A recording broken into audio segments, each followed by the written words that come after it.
इसलिए वृंदावन धन्य है, वृंदावन की जो रज है वो धन्य है, जहाँ पर भक्ति नाचती है।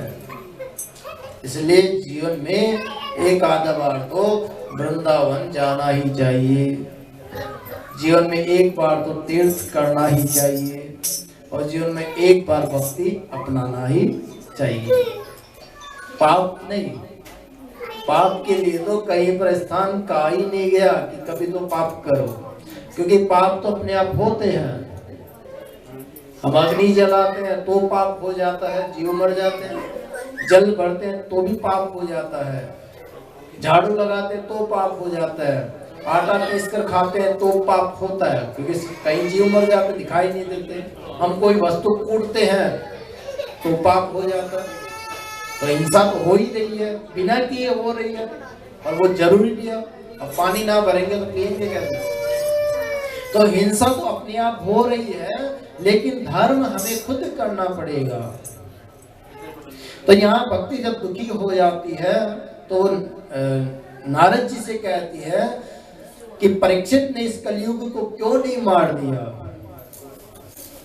तो यहाँ पर नारद जी ने कहा कि हे देवी, परीक्षित कलयुग को मार तो देते, लेकिन उन्होंने इसलिए नहीं मारा क्योंकि इस कलयुग के अंदर ही मनुष्य नाम संकीर्तन करके भगवान के परम धाम को प्राप्त कर लेता है।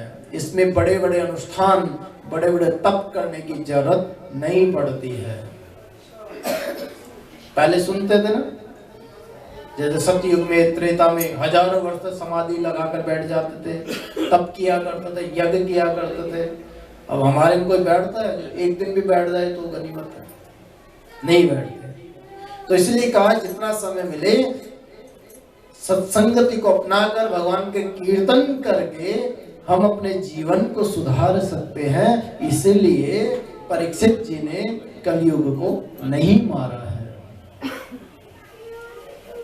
क्योंकि हरि कीर्तन से वो फल सारे प्राप्त हो जाते हैं जो फल तप करने से, योग करने से, समाधि में रहने से प्राप्त होते हैं।